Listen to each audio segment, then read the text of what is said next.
안녕하세요. 성공예감 이대호입니다.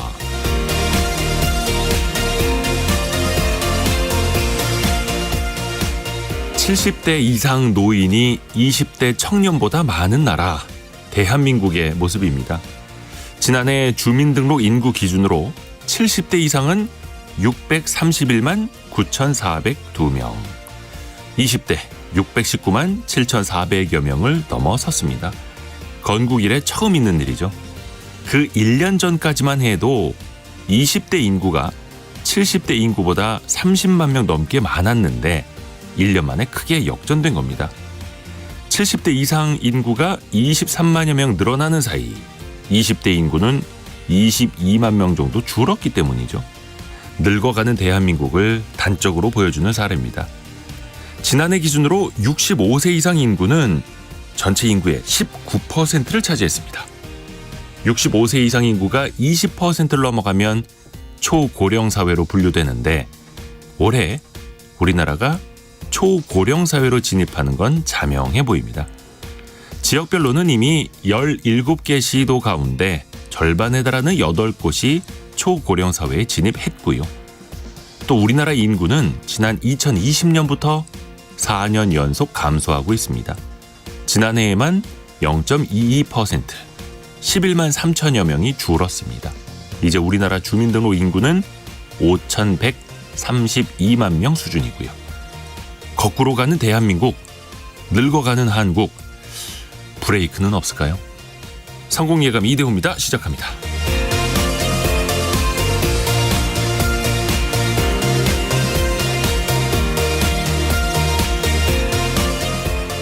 안녕하세요. 이대호입니다.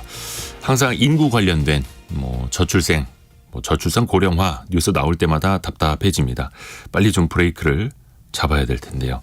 걱정입니다. 모든 경제 문제는 인구에서 나타난다라는 말도 있지요. 다시 좀 얼마 전에 저희 KBS에서도 그 다른 미래, 피크 코리아 이런 특집 방송도 했습니다만 조금 이 피크 코리아를 좀 넘어서는 새 출발하는 2024년이 됐으면 하는 바람입니다. 자, 경제 상식 퀴즈 또 내드리면서 여러분의 상식도 키워드릴 시간이죠. 오늘은 알파벳 세자입니다. 알파벳 세자. 밤사이에 뉴스가 큰 게 나왔습니다. 미국 증권거래위원회가 비트코인 현물을 기초로 하는 상장지수 펀드의 상장을 승인을 했습니다. 11가지 상품이 이제 거래소에 상장이 된다고 하는데요. 이번엔 진짜입니다. 하루 전에는 가짜 뉴스가 유포가 돼가지고 좀 논란이 있었는데요. 그동안에는 비트코인 선물을 기초자산으로 하는 이 상품만 상장이 돼 있었는데 이제는 비트코인 현물을 기초자산으로 한 것도 상장해서 많은 사람들이 쉽게 거래할 수 있다라는 뜻이죠. 주식시장에서 거래할 수 있는 일종의 펀드 해서 상장 지수 펀드라고 부르는 이 알파벳 세자는 뭘까요? Exchange Traded Fund. 요 약자. 그거 다 알려드렸죠. 그 앞자. 짧은 문자 50원, 긴 문자 100원이 드는 샵 9730으로 참여해 주시면 되고요. KBS 콩으로 올려주셔도 좋습니다. 조금 전에 김인균 님이 제일 먼저 올려주셨네요. 자, 추첨을 통해서 커피와 케이크 쿠폰도 보내드리고요. 제가 이게 커피 쿠폰하고 케이크 쿠폰 따로 있는 줄 알았는데 커피랑 그 조각 케이크 같이 있는 그 쿠폰이 있잖아요. 별다방. 그거 보내드린다고 하네요. 맞나요? 네. 좋은 겁니다. 하여튼 좋은 겁니다. 저희가 추첨을 통해서 상품 보내드리겠습니다. 성공예감 이대호입니다. 자주 검색하시면 성공이 가까워집니다.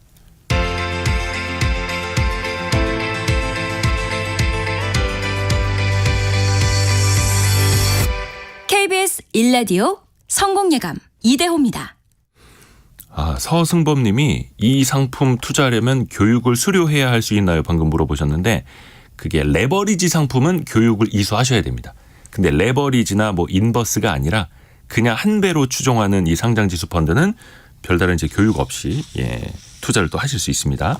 자, 오늘의 경제 뉴스 들어보시죠. 손석우 경제평론가 그리고 머니투데이 방송의 염현석 기자 함께합니다. 안녕하세요. 네, 안녕하세요. 자, 손석우 평론가 어떤 소식 준비하셨습니까? 네, 오늘은 두 재벌가 이야기부터 해보려고 합니다. 삼성일가의 경우에는 그 선대 회장의 유산에 따른 상속세 납부를 해야 되는 이슈가 있는데 이 상속세를 납부하기 위해서 삼성 주요 계열사들의 지분을 매각을 또 했습니다. 이 소식 먼저 전해드리고요. SK그룹 같은 경우는 최태원 회장과 또 노세영 관장이 지금 이혼 소송 중이지 않습니까? 노세영 관장 측에서 재산 분할 요구액을 2배로 높였다는 소식도 전해드리도록 하겠습니다. 네. 그리고 또 하나 네. 마지막 하나만 더 있습니다. 네네. 부동산 PF 관련 요즘 너무 시끄럽잖아요. 증권사 임직원들이 부동산 PF와 관련된 미공개 정보를 이용해서 부당 이득을 취한 게 대거 적발됐습니다. 이 소식도 전해드리겠습니다. 네, 잠시 후에 들어보고요. 염현석 기자는요. 네, 어제 정부가 부동산 특별 대책을 내놨습니다. 이 중 전세 사기 대책 중심으로 한번 살펴보고요. 네. 또 과거 우리가 무심코 SNS에 올렸던 소위 기억하기 싫은 흑역사 뭐 이런 것들이 있잖아요. 네. 이게 온라인에서 지울 수 있는 게 있는데요. 이 제도가 조금 변경이 됐습니다. 어떻게 달라지는지 전해드리겠습니다. 내가 어디 홈페이지나 SNS에 올렸던 거를 지울 수 있는 방법. 네. 잠시 후에 들어보고요. 자, 먼저 손석우 평론가. 어제 좀 기사가 나왔었는데 네. 삼성 오너 일가가 그러니까 총수 일가가 주요 계열사 지분을 이제 판다고 했죠. 네, 그렇습니다. 고 이건희 선대 회장의 부인이죠. 홍라희 여사. 네. 장녀인 이부진 호텔신라 대표, 또 차녀인 이서연 삼성복지재단 이사장이 삼성전자를 비롯해서요. 삼성 주요 계열사 지분 규모로 따지면 총 2조 7천억 원어치를 시간 외 대량 매매 블록딜이라고 하는데 이 블록딜 형태로 매각을 합니다. 지금 오늘 이제 장 시작 전에 매각이 됐을 것으로 지금 얘기가 나오고 있는데요. 일단 블록딜 대상을 보면요. 삼성전자 지분이 가장 크겠죠. 0.5%이고요. 매각가는 어제 종가였던 73,600원보다 1에서 2% 정도 할인이 돼서 72,000원 선에서 가격을 희망하는 것으로 전해졌고요. 총액으로 따지면 이게 2조 1,500억 원에서 2조 한 1,690억 원인데 지금 한 2조 1,689억 원 정도로 지분 매각에 성공했다는 소식도 전해지고 있습니다. 네. 자, 그밖에 또 삼성 SDS 지분 2%도 블록딜 방식으로 매각을 추진하고요. 이것도 역시 한 4%, 4, 5% 정도의 할인율을 적용한 가격으로 매각을 하기를 희망했고요. 이 밖에 또 삼성물산 지분 0.6%, 삼성생명 지분 1.3%도 매각 대상입니다. 이게 또 처음은 아니고 몇 차례 이렇게 블록딜 방식으로 삼성 총수인가의 지분이 좀 매각이 몇 차례 있었죠. 네. 계속해서 이렇게 팔고 있는 이유는 역시 상속세 때문인가요? 그렇죠. 네. 고 이건희 삼성 선대 회장이 별세하면서 유족들에게 총 26조 원의 재산을 남겼고요. 이에 대한 상속세가 이제 12조 원에 이르는 것으로 알려져 있죠. 26조 원 재산 남겼는데 12조 원이 세금. 네. 네. 뭐 상속세가 너무 많다라는 논란도 있긴 했었는데 어쨌든 유족들은 이걸 한 번에 낼 수가 없으니 연부 연납 제도를 활용을 해서 좀 나눠서 내겠다. 그래서 2021년부터 5년에 걸쳐서 상속세를 분할 납부하겠다. 이렇게 계획을 밝힌 바 있습니다. 그래서 앞서 삼성일가는 또 2021년 3월에도 이 상속세 납부를 위해서 삼성전자, 삼성 SDS 지분 등을 처분한 바가 있고요. 당시에도 매각 대금이 꽤 컸습니다. 1조 7,500억 원가량 규모였습니다. 그리고 조금 이제 시끌시끌한 소식이 또 들립니다. SK 최태원 회장과 노소영 아트센터 나비 관장의 이혼 소송인데 이번에 재산 분할 액수 그러니까 청구한 액수를 크게 높였어요. 네, 이게 이제 법원에 소송을 제기할 때 특히 이제 이혼 소송 중에서는 재산 분할 같은 청구액에 따라서 인지액이 바뀌거든요. 인지액 법원에 내야 되는 인지액. 일종의 세금 같은 거. 그러니까 인지액이 이게 변경되면서 이 같은 소식이 전해진 겁니다. 네. 그래서 이 지난 8일에 인지액을 법원이 47억여 원으로 상향 보정하는 명령을 내렸어요. 1심 때 인지액이 34억 원이었거든요. 네네네. 노 관장이 지난 5일에 또 항소 취지를 또 증액하는 것들을 골자로 한 변경 신청서를 제출했기 때문에 네. 그 결과로 인해서 인지액이 상향된 겁니다. 그래서 이 상향된 인지액 47억여 원을 민사소송 인지법과 가사소송 수수료 규칙을 토대로 이제 반대로 역산을 해보면 노 관장의 총 청구액이 2조 30억 원. 이다 이런 계산이 나옵니다. 그래서 노 관장이 지난해 3월에 이제 최 회장의 동거인 김영, TNC 재단 이사장을 상대로도 30억 원 위자료 소송을 제기한 점 등을 고려하면 이 변경된 청구 내용은 위자료 30억 원에다가 재산 분할 현금 2조 원으로 분석이 되고 있습니다.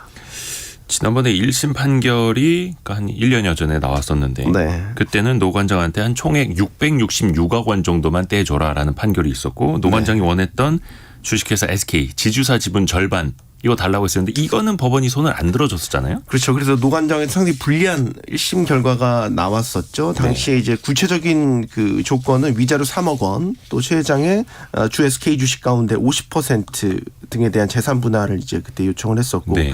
당시 이제 1심에서는 SK 주식에 대해서는 노 관장이 재산 형성이라든지 뭐 유지 가치 상승에 기여했다고 볼 수 없다. 그래서 이걸 특유 재산으로 판단을 해서 재산 분할 대상에서 이제 제외를 했고요. 그리고 대신 위자료 1억 원, 재산 분할은 이제 부동산, 현금, 예금 현금 같은 665억 원만 인정을 했었습니다. 그래서 항소를 했는데 재산 분할로 청구한 거를 좀 바꿨어요. 당시에 GSK 주당 가격이 1심 선고 당시에는 20만 원대였는데 뭐 많이 떨어져서 올 초에 16만 원대로 이제 내려가니까 분할을 요구한 지분 가치도 이제 1조 3,600억 원에서 1조 100억 원으로 하락을 했거든요. 그래서 노 관장 측이 재산 분할 청구 대상을 SK 주식 말고 고정된 액수의 현금을 선택하는 것으로 입장을 정리한 것으로 지금 해석이 됩니다. 그래서 이렇게 노 관장이 항소 취지를 변경을 하자 최 회장 측도 대리인을 추가 선임하는 등 대응에 나섰고요.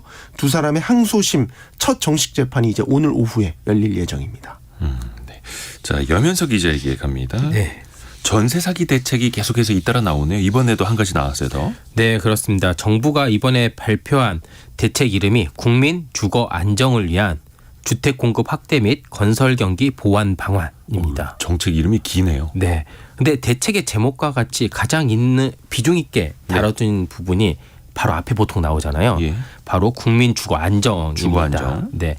이때 아마 국민 주거 안정이라는 게 특히 최근에 전세 사기 피해에 대한 이런 것 때문에 많이 나온 것 같은데요. 이 때문에 이번 전세 사기 그 대책은 피해 경감과 예방에 조금 무게를 실렸습니다. 자, 정부는 우선 한국토지주택공사 LH가 전세 사기 피해 주택을 감정가에 협의 매수하도록 합니다. 이와 함께 피해자가 주거용 오피스텔 등을 구입할 때 대출 금리도 낮춰주고요. 그 절차도 간소화해 줍니다. 일단 뭐 하나하나씩 한번 살펴보면요. 네. 그 새로 도입된 제도가 LH의 감정가 협의 매수입니다. 네. LH가 감정가로 빌라 등을 빨리 사서 세입자에게 보증금을 빨리 받을 수 있게 해주는 겁니다. 간단히 얘기하면. 세입자들이 예를 들면 경매 등으로 보증금을 회수하려면 시간이 굉장히 오래 그렇죠. 걸리잖아요. 이를 방지하기 위한 그러니까 이를 조금 더 좋게 만들어주는 거죠. 다만 문제가 하나 있습니다. 감정가보다 전세 보증금이 많을 경우가 있잖아요. 이렇다면 세입자가 어느 정도 손실을 봐야 합니다.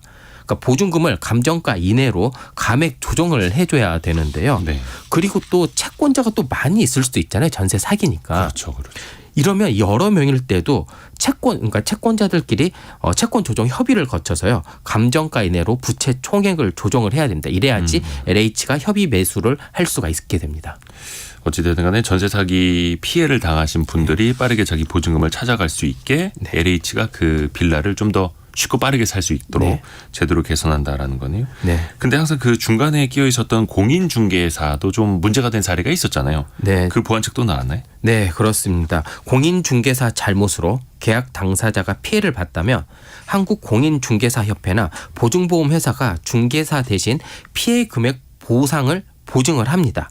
연간 보증 한도 그러니까 공제 한도를 위험 요인에 따라 상향 또는 이제 차등화를 합니다. 우리가 부동산 계약을 하다 보면 우리는 2억 원까지 보증을 해줍니다라는 이런 증서를 하나 이렇게 계약서 파일에 꽂아줍니다. 네. 현재 그 공제 금액 한도가요. 개인은 2억 원, 법인은 4억 원입니다. 근데 이게 한 건당 보증 금액이 아닙니다. 네. 한 공인중개업소가요 1년 동안 보상해 줄 수 있는 손해배상금의 총액이 개인은 2억 원, 법인은 4억 원입니다. 네. 이에 이에 따라서 중개 사고가 많이 나는 데들은 많이 내거나 이제 계약 체결이 많이 한 곳들은 이 한도가 되게 부족할 수 있잖아요. 네. 이거를 일단 올려준다라는 겁니다. 그러니까 공인중개사가 잘못했었을 때도 이 한도를 높여주면 어느 정도 보상받을 수 있는 양이 조금 늘어나니까요. 네. 또 임대차 분쟁 조정위원회 조정 사항에 중개 사고를 추가를 합니다. 지금은 이게 추가가 되지 않아서 공인중개사 잘못이다라는 거를 소송을 통해서 되게 오래 걸리는데 보통 2에서 4년 정도 걸린다고 합니다. 그래서 이게 임대차 분쟁 조정위원회에 이런 공인중개사 사고가 항목으로 추가가 되면요. 2에서 4년 걸리던 게 3개월로 줄어듭니다. 그리고 또 행정적인 거를 또 개선하는 대책도 담겨 있네요. 네. 그리고 이제 다음 달부터 집주인의 체납, 그다음에 등기부에 포함되지 않은 확정일자 부여 현황, 전세 사기 방지 특약 등을 중개사가 직접 확인하고 설명하는 의무가 이제 강제로 이제 행정적으로 부여가 되고요. 또 일단 전세 사기가 발생이 되면 접수가 굉장히 어렵잖아요. 그 접수를 좀 도와주는 부처가 생깁니다. 지원안이 부처나 기관별로 다르기 때문에 이거를 네. 도와줄 수 있는 전세 피해 지원 센터가 시범 사업으로 실시가 됩니다. 네. 자, 그리고 손석우 평론가에게 다시 갑니다. 네. 지금 뭐 태형건설도 그렇고 부동산 PF, 부동산 프로젝트 파이낸싱 때문에 어려움에 빠진 건설사들도 많은데 사실 여기에 돈을 빌려주는 건 뭐 저축은행이라든지 증권사라든지 제2금융권 많이 있습니다. 그런데 그 중간에 정보를 좀 미리 알아내서 네. 이걸 또 악용한 비리가 좀 많이 적발됐네요. 네, 이게 참 끊이지 않고 이게 벌어지고 있는데 금융감독원이 이제 다올투자증권, 메리츠증권, 이베스트투자증권, 하이투자증권, 현대차증권 이렇게 5개 증권사에 대해서 부동산 PF 기획검사를 벌였습니다. 네. 이 결과가 나온 건데요. 말씀하신 대로 이제 비공개 정보를 취득을 해서 사적인 투자에 활용을 한다거나 아니면 뭐 자신의 지위를 이용해서 부당 이득을 취한 사례들 무더기로 적발됐습니다. 구체적으로 살펴보면요, 부당 이득 규모도 매우 크고요. 수법도 어떤 경우는 굉장히 대담한 수법도 보였습니다.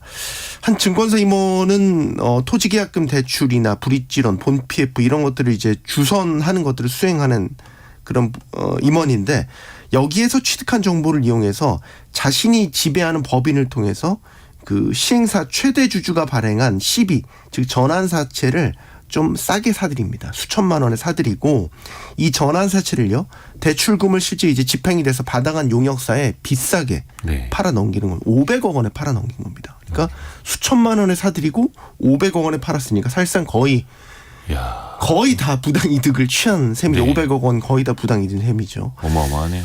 또 다른 증권사에서는요, 이 토지계약금 불이익질원 취급하는 임원이 이 PF 사업장의 관련 정보를 알 거 아닙니까? 이 정보를 얻어서 시행사들에게 한 700억 원 정도를 사적으로 대여를 한 거예요.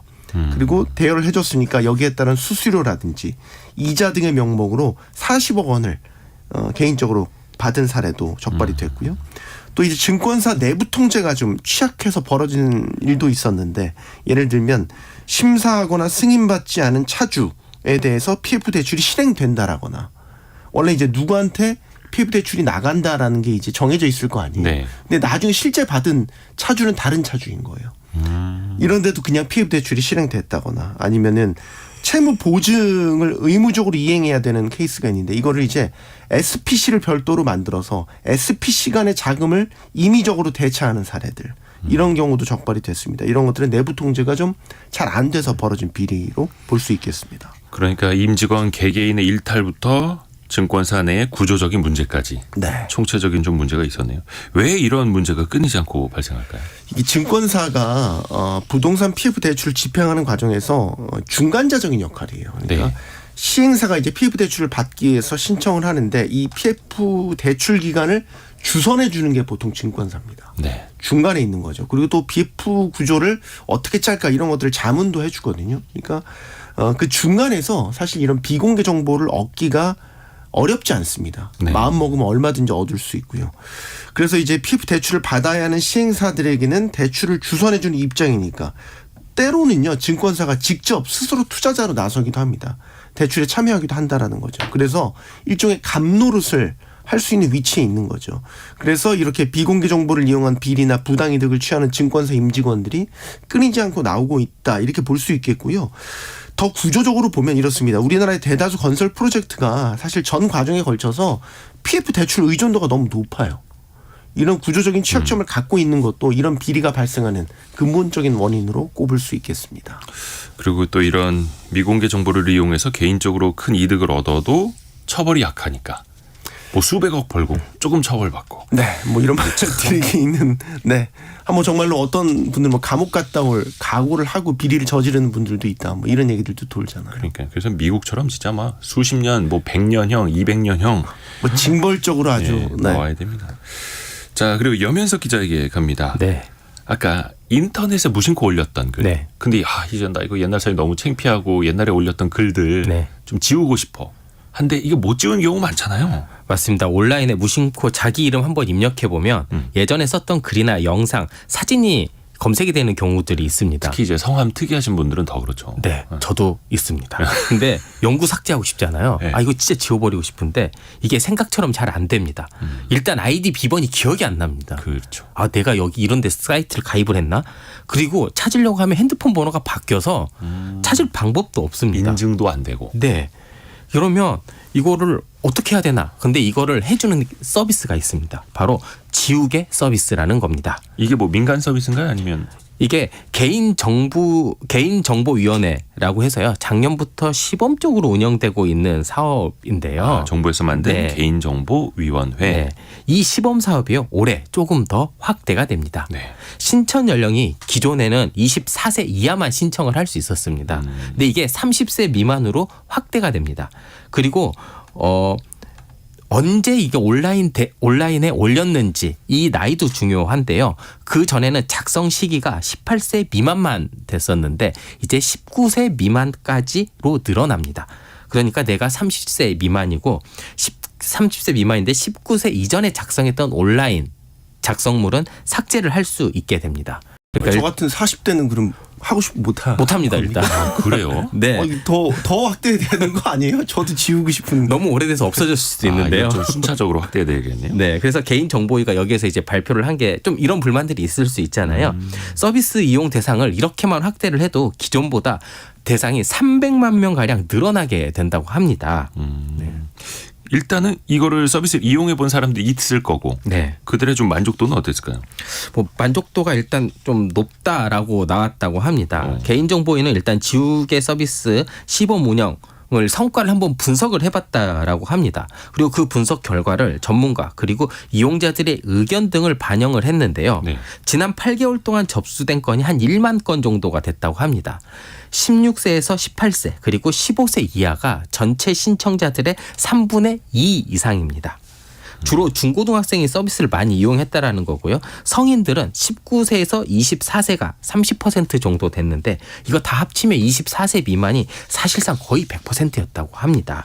그래서 24세 이하 그렇지만 이제 30세까지 일단 조금 더 넓힌 겁니다. 그러면 신청이 많은 플랫폼은 또 어떤 것들이 있었는지 한번 보시면요. 유튜브, 틱톡 등 이런 곳에 영상 게시물 삭제 요청이 진짜 많았다라고 합니다. 네. 이 밖에도 네이버 지식인, 카페나 인스타그램, 페이스북 등 SNS 게시물 삭제 요청의 비중도 높았습니다. 이런 지우개 서비스 지원 확대는요. 바로 오늘부터 시행이 됩니다. 개인정보 포털의 지우개 서비스 게시판에서 신청할 수 있는데요. 19세 미만 시기에 얼굴, 주소, 메일 등의 개인정보가 담긴 글을 게시했으나 지금은 삭제를 희망하는 게시물의 주소 그러니까 URL을 본인의 게시물임을 입증할 수 있는 자료 그러니까 신분증 같은 것과 같이 첨부하면 됩니다. 이후에 정부가 확인을 거쳐서요. 신청자 대신 해당 사업자에게 삭제를 요청하게 됩니다. 이게 아무래도 행정력에 좀 한계가 있다 보니까 네. 모든 연령대에 걸쳐서 좀 하기는 조금 쉽지는 않아 보이는데 그래도 이거는 더 확대가 되었으면 하는 바람도 가져봅니다. 네, 저도 이용해 볼까 합니다. 예, 해서 강력히 요청합니다. 뭐 지우고 싶은 게 많은가 봐요. 네, 꽤 많습니다. 개인정보위원회에서 시행하고 있는 지우개 서비스까지 이야기를 들어봤습니다. 머니투데이 방송 염현석 기자 그리고 손석우 경제평론가였습니다. 고맙습니다. 고맙습니다. 감사합니다.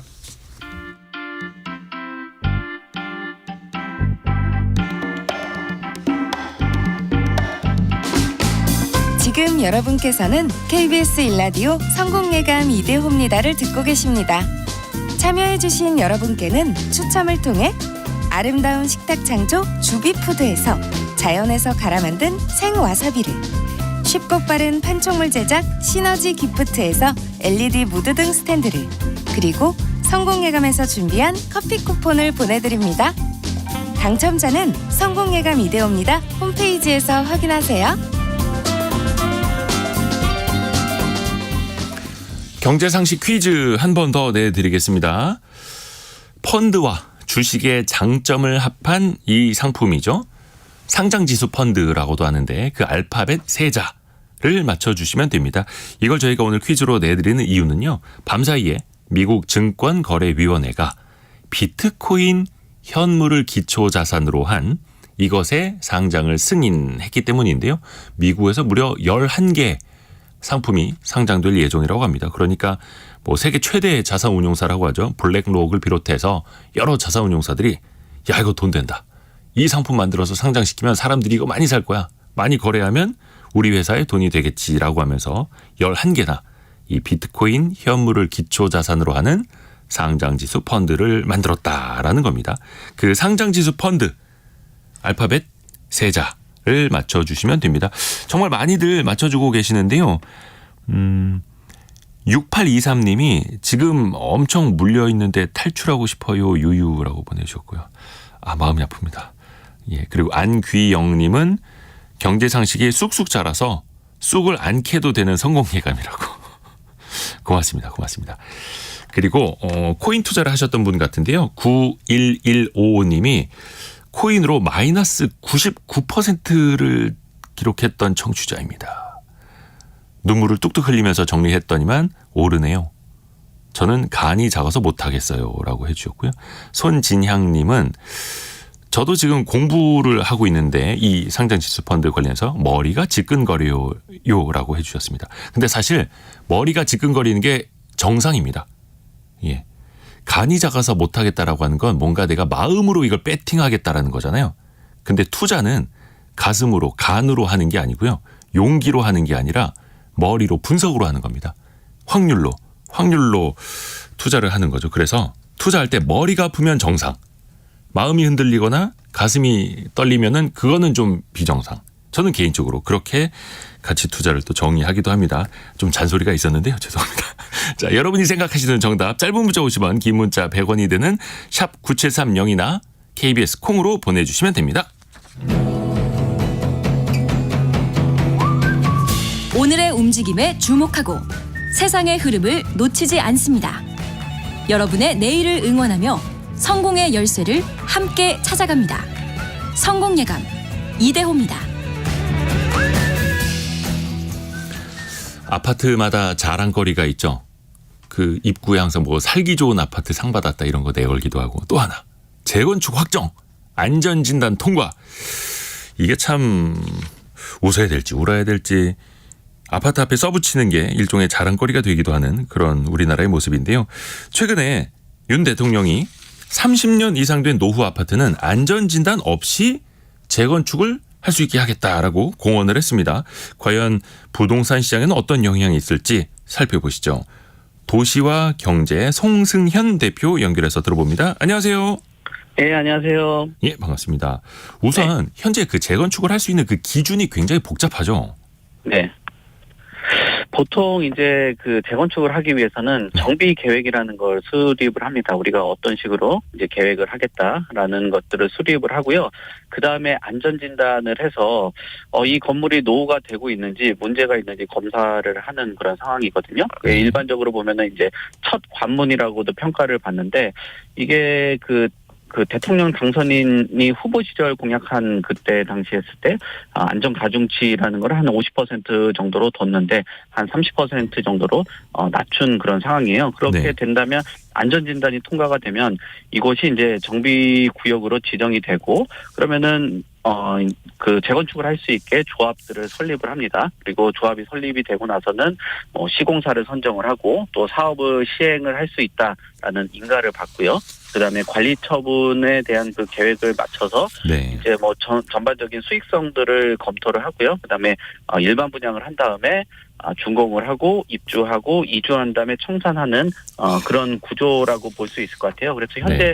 재건축에 대한 그 단계는 굉장히 좀 복잡하고 그러네요. 사업에 대한 그 뭐 속도 이런 거에 대한 그 단계 요거에 대해서 뭐 여러 가지 뭐 논의가 있었고 그런 논의 이후에 발표가 된 것으로 보여집니다. 지금 그 순서만 읊어주셨는데도 복잡합니다. 이게 왜 10년, 20년 걸리는지 알 것 같습니다. 일단은 안전진단이 그 출발점 같은 거였는데 그 출발점을 조금 더 앞당겨 주겠다. 예, 이런 의미 같고요. 그러면 30년만 넘으면 다 재건축을 할 수 있는 겁니까? 지금 당장 그 상황으로 봤을 때는 뭐 조금 어려운 상황이긴 해요. 왜냐하면은 이런 안전진단이라는 기준 자체가 사실 법을 개정을 해야 되는 그런 상황이기 때문에 아하. 법 개정이라는 그 내용이 역시나 남아 있는 상황이라고 볼 수 있고요. 그리고 안전진단 같은 경우는 A, B, C, D, E 등급으로 이렇게 나눠졌는데 네. D나 E 등급이 나와야지 재건축이 가능하거든요. 네. 근데 이런 그 기준 자체를 안전진단에 대한 기준 완화가 아니라 안전진단에 대한 그 절차를 삭제를 하는 그런 상황이 된다라면은 재건축에 대한 그 속도는 굉장히 빨리 나올 수 있다라고 보여지고요. 그리고 이런 그 안전진단에 대한 그 상황 자체를 앞으로는 우리나라의 그 뭐 도시 경쟁력이라든지 아니면 국가의 과거보다는 발전한 그 시장 환경들을 봤을 때는 이제는 뭐 위험도보다는 노후도 중심으로 개발을 해야 되겠다라는 의견들이 좀 많이 나오고 있어요. 그러니까 양적인 측면보다는 질적인 측면에 대한 그런 개발 형태가 되는데 이런 상황으로 맞춰지고 안전진단에 대한 기준 완화에 안전진단이 뭐 삭제가 된다라면 30년 넘으면은 재건축이 가능한 그런 상황이라고도 볼 수 있겠죠. 그리고 뭐 조합 설립에 대한 그 시기를 좀 앞당긴다든지 그다음에 뭐 제도에 대한 그 개선들을 단축을 한다라고 하면은 시간은 굉장히 짧아질 수 있을 것 같아요. 네. 지금 재건축에 대한 패스트 트랙에 대한 그 절차에 대한 가이드라인이 최근 보도 자료에 나왔거든요. 현재 그 현행에는 안전 진단을 하고 나서 뭐 추진이라든지 조합 설립이라든지 뭐 관리 착공들을 하는데 개선하는 상태로 본다라면 안전 진단 안에서 뭐 추진이 조합 설립 그다음에 조합 신청 이런 것들이 삭제가 되는 그런 상황이고요. 네. 그다음에 정비구역을 지정을 하고 그다음에 사업들 그 계획들을 수립한 이후에 뭐 여러 가지 기간들을 단축을 하는 그런 상황이기 때문에 뭐 기간이 어떻게 보면은 길게 늘어졌던 거를 굉장히 압축하는 상황이기 때문에 30년 된 그 기간 이런 것들을 감안을 해봤을 때는 가능성은 열려 있다. 다만 우리가 주의를 해야 될 거는 역시나 이 절차라는 거는 법을 건드려야 되는 그런 상황이기 때문에 뭐 여든 야든 이런 그 의견들이 좀 합치가 됐을 때 가능한 것이라는 것을 좀 참고를 하셔야 될 것 같습니다. 일단 행정부에서 발표를 한 거고 그 법이 국회를 통과해야만 하는 거고요. 근데 일단 제가 한 1년여 전에도 이 비슷한 이야기 좀 들어본 것 같거든요. 예를 들어서 안전진단 기준을 대폭 완화하겠다. 근데 이번에 한 번 더 손보는 이유는 어디에 있을까요? 지금 재건축에 대한 그 조합을 설립을 하기 위해서는 아까도 말씀드린 것처럼 이 안전진단을 통과를 해야 되는데 네. 이 안전진단이 통과되는 과정 안에서 비용이 발생되거든요. 뭐 안전한지 안 한지 또 건물이 노후가 됐는지에 대한 그 검증을 하기 위해서는 돈이 들어갈 거 아니에요. 그렇죠. 그 돈을 주민들이 직접 돈을 마련하다 보니까 이런 것들이 문제가 되는 거죠. 결국은 돈이 모이지 않는다라고 하면은 안전진단에 대한 그 절차도 못 가게 되는 그런 상황이고요.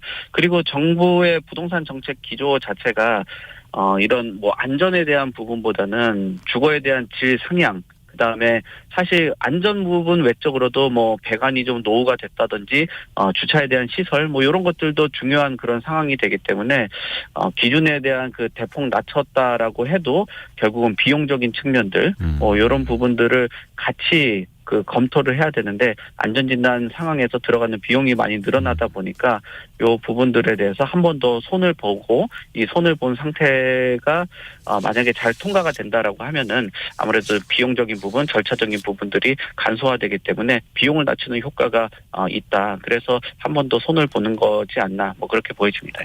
그러니까 재건축의 그 출발선에 서는 데부터 돈이 많이 드니까 그 비용부터 좀 줄여보자. 이렇게 또 이해가 되고요.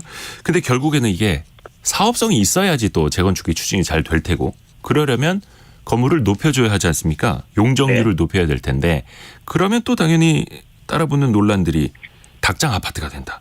주변의 교통체증, 인프라가 너무 또 엉망이 된다, 꼬여버린다 이런 비판들도 나오지 않겠습니까? 예, 당연히 그렇게 나올 수밖에 없죠. 현재 도시계획법상 2종 일반 주거 지역의 최대 용적률이 250%거든요. 그러면 지금 30년 넘은 아파트들이 대부분 200에서 한 300% 정도 되는 수준이에요. 이미 지금 나와 있는 그 국토부의 전국의 아파트 자체가 한 173만 가구 정도가 네. 있는데 전체 아파트 중에 한 15% 정도가 재건축 아파트가 되는 그런 상황이거든요. 아하. 그럼 이런 아파트들이 모두 우후죽순으로 뭐 추가적인 용적률을 받아서 뭐 개발을 하게 된다라고 하면은 뭐 거기에 걸맞는 그 기반 시설이 갖춰져야 되는데 지금 갖춰진 기반 시설 안에서 교통적인 부분들 또 그리고 아파트가 올라가면 올라갈수록 그 주변 단지들과 주변에 있는 주택가의 일조적인 부분들 뭐 이런 것들에 대한 문제점들이 발생을 하잖아요. 네. 그리고 아파트에 대한 그 재건축에 대한 사회적으로 약간 안 좋은 시각들이 있는 게 이런 재건축을 함으로써 과연 그 주변 사람들이 갖고 있는 또는 그 서울이라든지 뭐 수도권 이 일대에 있는 사람들한테 갖는 그 편익이 뭐냐라고 봤을 때는 뭐 그 사적인 이익은 크게 갖고 재산권 증식에는 큰 도움을 갖지만 주변에 있는 분들에게는 큰 도움을 받지 못한다라는 거예요. 아까 네. 말씀드린 것처럼 교통이라든지 일조에 대한 그 피해를 볼 수 있는 거죠. 그러면은 어떻게 공공 기여를 할 거냐? 주변 단지에 기부 체납을 통해서 뭐 공공 시설을 좀 확보를 한다든지 임대주택에 대한 그 비율들을 얼마나 적정하게 확보를 할 건지 이런 것들도 같이 병행을 하고 고민을 해봐야지 그렇지 않고 하나의 뭐 재건축을 통해서 그 사적 이익을 갖고 그 사적 이익을 가져서 어떻게 보면은 갈 수 있는 길 자체도 크게 이렇게 뱅 돌아서 가는 그런 현상들까지 나타나면은 그 돌아가는 과정 안에서 시간적인 비용이라든지 또는 교통에 대한 비용들이 발생을 하고 그 비용 안에서도 여러 가지 뭐 환경적인 오염이라든지 이런 것들도 발생할 수 있기 때문에 공공에 미치는 영향도 같이 고려를 해야 하기 때문에 용적률이라는 거는 공공의 것이거든요. 이 네. 공공의 것을 어떻게 함께 나누고 뭐 개발도 같이 할 수 있고 이런 형태가 같이 좀 논의가 돼야 되니까 그런 부분에 대해서는 뭐 조합들을 얼마나 잘 설득을 하고 또 이런 것들이 뭐 공공이 얼마나 기여를 하는 건지 그 부분들도 같이 고민을 해봐야 될 것 같습니다. 이게 출발만 쉬워질 뿐이지 그 과정은 거의 똑같은 거니까요. 그렇죠? 그러면 최근에 뭐 공사 비용도 많이 올랐다고 하고 또 사람들마다 조합원마다 생각이 또 다를 수 있고 지금 송승현 대표님이 보시기에는 앞으로 네. 이게 좀 진척이 잘 될까요? 어떻게 보세요? 지금 상황에서는 뭐 순조롭게 하는 데는 좀 시간이 좀 필요하지 않나라고 보거든요. 왜냐하면 안전진단이라는 규제 완화만으로 공급하는 건 좀 어려울 것 같아요. 지금 시공사들이 어떤 수주를 할 때 굉장히 선별적으로 하거든요. 돈이 되는 소위 말하는 사업성이 확보된 곳들만 선택을 하기 때문에 이런 네. 옥석 가리기가 있다라면은 모든 사업장들이 공급까지도 이어지기는 좀 어렵지 않겠냐라고 보여지고요. 네. 그다음에 최근 여전히 높은 수준의 금리가 유지가 되다 보니까 금융에 대한 비용이라든지 또 앞서서 말씀드린 것처럼 공사비에 대한 급증 이런 것들이 있어서 사업이 매끄럽게 지나가기에는 시간이 좀 숙성이 될 필요가 있고 공사비와 금융비가 좀 낮아지는 그런 그 상황이 연출이 돼줘야 될 것 같아요. 지금 뭐 은평구 대조동 같은 경우도 공사비 관련돼서 좀 멈춘 상태고요. 네. 잠실에 있는 진주 아파트 같은 경우도 잠실이라면은 강남 3구 중에 하나 곳이거든요. 네. 이것도 뭐 총 공사비가 한 6천억 정도 늘면서 공사가 지연이 되고 있고요. 또 상계 주공 5단지 같은 경우도 공사비를 추정을 해보니 가구당 분담금이 한 5에서 한 6억 정도가 나오는 상황이에요. 그러다 보면은 결국은 조합원들의 분담 능력까지도 증가가 되기 때문에 이 그렇죠. 부분들이 지금 당장 그 시장에 드라마틱한 변화가 있기에는 좀 한계가 있다라고 보여집니다. 또 마지막으로 요거만 좀 짚어볼게요. 이게 사실 그러면 앞에서도 건설사가 이제 돈 되는 사업장 위주로 뛰어들 수도 있다. 그러면 이게 수도권 위주로 또 혜택이 돌아가고 일부 지역의 집값만 또 자극하는 것 아니냐 이런 비판도 있을 수 있겠고 또 반대로는 어찌됐든 간에 주거를 개선하기 위해서는 공급이 이렇게 지속이 돼야 된다라는 반론도 있을 수 있고요. 대표님은 어떻게 네. 생각하세요? 뭐 이걸 이제 보는 철학이 중요하다라고 보여지는데 네. 지금 상황에서는 이런 집값 자극에는 좀 한계가 좀 있지 않을까라고 보여져요. 지금 매수 심리가 개선이 되지 않고 앞서도 말씀드린 것처럼 포기하는 사업장들도 나오고 역시나 금융비에 대한 그 부담들이 큰 그런 상황이기 때문에 지금 상황에서는 집값 자극하는 거는 좀 한계가 있다라고 보여지고요. 그리고 사업을 진행하는 데 있어서 뭐 주택에 대한 그 불안 심리도 해소할 수 있고 또 매수 심리에 대한 그 개선을 떠나서 앞으로 이런 그 기반을 다지는 상황이기 때문에 네. 기반을 다지는 상황 정도는 계속적으로 만들어 나갈 필요가 있다. 그리고 선별적으로 개발을 하는 거기 때문에 기반 다지는 거 정도의 상황 정도로 연출되는 거지 이게 지금 당장 집값을 크게 자극하기에는 한계가 있는 지금 시장 환경이라고 봐야 될 것 같습니다. 오늘 도시와 경제 송승현 대표 통해서 살펴봤습니다. 고맙습니다. 네, 감사합니다. 감사합니다. 라디오 정보센터 잠시 다녀옵니다. 태영건설의 워크아웃 개시 여부를 결정하는 채권자 협의회가 오늘 열립니다.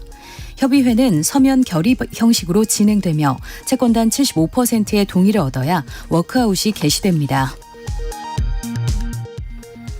태영건설이 워크아웃을 신청하면서 건설업계의 유동성 위기가 고조되는 가운데 2005년 이후 가장 많은 종합건설기업이 지난해 문을 닫은 것으로 나타났습니다. 한국건설산업연구원 자료에 따르면 지난해 종합건설기업 폐업 공고 건수는 총 581건으로 전년 대비 219건 증가했습니다. 미국 증권거래위원회가 현지 시각 10일 비트코인 현물 상장지수 펀드 ETF의 거래소 상장과 거래를 승인했습니다. 겐슬러 위원장은 투자자들은 연계된 상품과 관련된 수많은 위험에 대해 주의를 기울여야 한다고 경고했습니다. 지난해 국내선, 국제선을 합한 항공 여객수가 4년 만에 다시 1억 명을 넘어선 것으로 집계됐습니다. 국토교통부 항공통계에 따르면 지난해 전체 항공 여객수는 1억 50만 8천여 명으로 2019년에 81.5%를 회복했습니다. 지금까지 라디오 정보센터 조진주였습니다. 자, 오늘이 1월 11일입니다. 2024년 벌써 시작된 지 열흘이 넘었고요. 혹시 여러분은 새해 목표 세우셨나요? 세우셨다면 잘 지키고 계시겠지요. 예, 뭐 성공예감 청취자분들이시니까요. 그렇게 믿고 있겠습니다. 자, 오늘 작심삼일의 심리를 좀 파헤쳐 볼 텐데요. 심리학 개론 시간 연세대 이헌주 연구교수입니다. 안녕하세요. 네, 안녕하세요. 교수님도 뭐 이렇게 계획 세우신 거 있으세요? 신년 계획 혹시 잘 지키고 계세요? 저는 저번 연말부터 네. 좀 제가 소설 읽는 걸 좋아하거든요. 근데 굉장히 이제 긴 호흡의 소설 있잖아요. 막 10권짜리 이런 거. 네네네. 그런 걸 잘 못하고 있었는데 어렵죠. 요즘에 좀 읽고 있습니다. 아침에 30분, 자기 전에 1시간 정도 이렇게 읽고 있어요. 그래서 잘 이제 일단 열흘 넘게 네. 계획은 잘 지키고 계시다. 네. 근데 많은 사람들이 항상 신년 뭐 금연, 네. 영어 공부, 네. 그리고 다이어트. 그래서 네. 항상 새해에 담배 매출은 떨어지고 네. 영어 학원이나 네. 헬스장 매출은 올라 이런 거 반복되잖아요. 그렇죠. 근데 이걸 꾸준히 실천하는 거는 왜 그렇게 어려울까요? 일단은 우리가 그걸 보기 위해서는 의지력이라고 하는 것을 살펴볼 필요가 있어요. 의지력. 의지력. 네. 의지력은 무엇인가를 하려고 하는 마음의 작용이거든요. 네. 무엇인가를 하려고 하는 마음의 작용. 하려고 하는 마음의 작용. 네. 우리 인류의 역사를 보면 예전부터 왜 우리 그런 얼룩말 같은 애들 보면 계속 그냥 풀 뜯고 있잖아요. 네. 뭐 고래로부터 지금까지 삶이 거의 반복되잖아요. 똑같은 하루 삶. 종일 그냥 풀 뜯는 게. 그렇죠. 무슨 뭐 역사가 있지 않단 말이에요. 근데 인간은 어떻게 보면은 계속 변화하고 발전했단 말이에요. 심리학적으로 보면은 그걸 가능케 하는 요소 중에 가장 강력한 하나로 의지력을 꼽기도 합니다. 내가 풀만 먹을 게 아니라 네. 다른 것도 해봐야지. 그러니까 그걸 다시 보자면 미래라고 하는 것은 정해진 것이 아니라는 거예요. 우리의 내일이나 우리의 내년이 정해진 게 아니라 우리가 의지력이라고 하는 것을 어떻게 발동하느냐에 따라서 우리의 미래가 얼마든지 바뀔 수 있다는 거죠. 그래서 사실 동물과 다른 게 네. 인간은 이제 의지가 있다라는 네. 거고. 근데 반대로 생각해 보면 계획만 맞고 실천을 잘 못하는 사람도 이제 주변에서 제 의지가 약하다고 막 네. 그러지 않습니까? 네네. 그렇게 이렇게 비판을 해도 이게 맞는 말입니까? 의지의 문제입니까 정말? 문제는 뭐냐면요. 잘 안 나오는 이야기긴 한데 네. 의지력만 우리가 보지 않으셔도 돼요. 왜냐하면 작용이 있으면 반작용이 있잖아요. 그렇죠. 그렇죠? 우리에게는 의지력도 있지만 그 의지력에 대해서 반작용을 사실은 좀 추구하는 본능, 충동 이러한 요소가 또 있게 됩니다. 그러니까 현상을 자꾸 유지하려고 하는 거죠. 네. 소위 쳇바퀴 같은 일상을 변화하려고 하는 게 의지력이라면 그냥 회귀하려고 하는 충동과 본능이라는 싸움이 우리 일상 속에서는 반복되고 있다. 이렇게 말씀드릴 수 있겠네요. 아하, 그러니까 어떤 중력처럼 나를 계속 끌어당기는 힘이 있는 거죠. 예를 들자면 이런 거죠. 내가 2024년 새해가 됐으니까 네. 이제부터는 5시에 일어나가지고 영어 공부를 뭐 복화도 하고 스피킹도 하고 리스닝도 하고 리딩도 하고 이렇게 해서 2시간 동안 열심히 해봐야 되겠다. 네. 이렇게 내가 결심을 했어요. 내가 못 일어나면 내가 차라리 내가 진짜 혓결 못 죽는다. 근데 그 다음날 딱 일어나려고 그러면 5시에 이제 알람은 울리잖아요. 네. 그럼 10분만 더 자자. 아, 그렇죠. 근데 막 일어나야 돼 해도 막 누가 뒤 등에다가 본드 붙여놓은 것도 아닌데 네. 막 침대하고 붙어가지고 더 이상 못 일어나게 되는. 근데 만약에 일어난다 하더라도 의지력이라고 하는 건 유한하기 때문에 5시에 일어난다는 건 너무나 많은 힘을 쓴 거잖아요. 네. 근데 일어나게 되면 그다음부터 뭐 하냐면은 제가 물어봤어요. 그렇게 심하게 좀 2시간 일찍 일어나고 이러시는 분들한테 일어나셔서 핸드폰 하시고 모바일 게임 하시고 TV 보시고 뭐 유튜브 보시고 이러는 경우들이 많이 있죠. 그래서 그 반작용의 힘도 만만치 않다. 이 부분을 꼭 말씀드리고 싶습니다. 그러니까 기존에 이어지던 것들을 바꾸기가 쉽지가 않은 거고. 네. 뭐 기존에 이어지던 게 또 동결이 된 게 하나 있습니다. 조금 전에 이제 속보가 들어왔는데 한국은행 기준금리도 동결이 됐습니다. 8번 연속이고요. 작년 1월 말 이후 약 1년째 3.5%로 기준금리는 동결이 되고 있습니다. 이번에도 거의 시장의 예상치가 동결이었거든요. 거의 이제 변함없이 이견 없이 변수 없이 8번 연속 한국은행의 기준금리는 3.5%로 동결됐다라는 속보 하나 또 전달해 드리겠습니다. 자, 우선은 우리는 그래도 뭔가 이제 새해 계획을 했으면 좋은 계획을 계속 이어가야 하는데 항상 작심삼일이라고 합니다. 네. 마음이 좀 흐트러지기도 하고 네. 계속해서 힘들기도 하고 이 작심삼일이 계속되는 이유는 뭘까요? 저는 일단 작심삼일을요 좋게 봐요. 왜냐하면 좋게 본다고요? 네. 왜냐하면 2024년이 돼서 예. 내가 갑자기 뭐 10가지 막 계획을 막 다이어리에다 거창하게 세우는 거예요. 예. 그리고 그걸 다 이루겠다? 그건 진짜 어려운 이야기거든요. 그러니까 오히려 작심삼일 혹은 작심 1일 매일마다 어떻게 보면은 내 그 목표를 세워보고 자꾸 실행을 해보는 것은 저는 절대 나쁜 건 아니라고 생각합니다. 아, 그러니까 1년치 거창한 위대한 계획이 아니라 네. 그냥 소소한 일주일짜리 계획 네. 이런 게 더 나을 수도 있다. 그렇죠. 일주일 계획, 하루 계획. 인터스텔라의 유명한 명대사가 있잖아요. 우리는 답을 찾을 것이다. 늘 그랬듯이. 그렇죠. 우리가 항상 실패하는 것에 대해서 좌절하지 말고 네. 그래. 그래도 나는 불구하고 답을 찾을 것이다. 늘 그랬듯이. 라는 자세가 되게 중요하다고 생각합니다. 아하. 그러니까 그냥 일주일짜리 계획도 중요하고 아니면 그냥 실행을 일주일 단위로 끊어서 해도 되는 거고요. 네. 그러니까 가장 중요한 건 그런 것 같아요. 의지력은 기본적으로 관념이 아니라 실행이거든요. 예. 그러니까 너무 막 거창한 계획 막 5시에 일어나서 막 영어 공부를 이렇게 하지 마시고 지금 내가 그 마음이 들을 때 있잖아요. 내가 영어 공부를 해야 되겠다. 내가 뭔가 운동을 해야 되겠다. 그랬을 때요. 지금 내가 10분 동안 지금부터 10분 동안 변화할 수 있는 포인트가 뭐지? 이런 거를 실제로 경험해 보는 게 중요하다는 거죠. 그러니까 너무 거창하게 해서 내일부터는 이라고 밀어놓는 것은 관념이잖아요. 네. 그거보다는 지금부터 내가 영어를 조금 잘하고 싶은데 어떻게 하면 이 10분 동안에 변화가 있지? 이런 부분을 조금씩 경험해 나가는 것.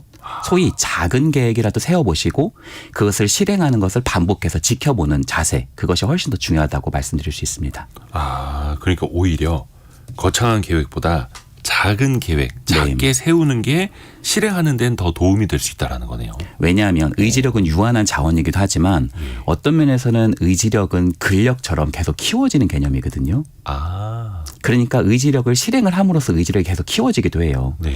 그러니까 작은 의지력을 자꾸 성취하는 요소로 발전시켜서 자꾸 경험을 해보는 거죠. 예를 들어서 내가 뭐 미드를 내가 본다. 그럼 자막을 다 끄고 보지 마시고 자막을 다 켜서 보시고 조금 즐거움의 요소를 만끽하시면서 내가 10분이라도 봤네. 이런 성취 요소를 자꾸 반복해 나가는 것이 훨씬 더 나을 수 있다는 거죠. 이게 운동으로 따지면 100kg짜리 역기, 덤벨 한 번에 들으려고 계획을 하는 게 아니라 네. 뭐 5kg, 6kg, 7kg 이렇게 늘려가는 그런 그렇죠. 형식으로 그렇죠. 뭔가 마음의 근육을 더 조금씩 키워가는. 그렇죠. 그 어떤 분들은 작심삼일을 한 120번 반복하면 1년이 된다. 네. 라고 저희 작가님을 비롯해서 얘기를 하시는데 이것도 그러면 괜찮은 방법이에요? 그렇죠. 그러니까 작심삼일 120번? 그렇죠. 항상 내가 못했다는 것에 대해서 너무 회의하지 마시고 네. 우리는 답을 찾을 것이다. 늘 그랬듯이. 그래, 내가 지금부터 할 수 있는 변화 포인트가 뭐지?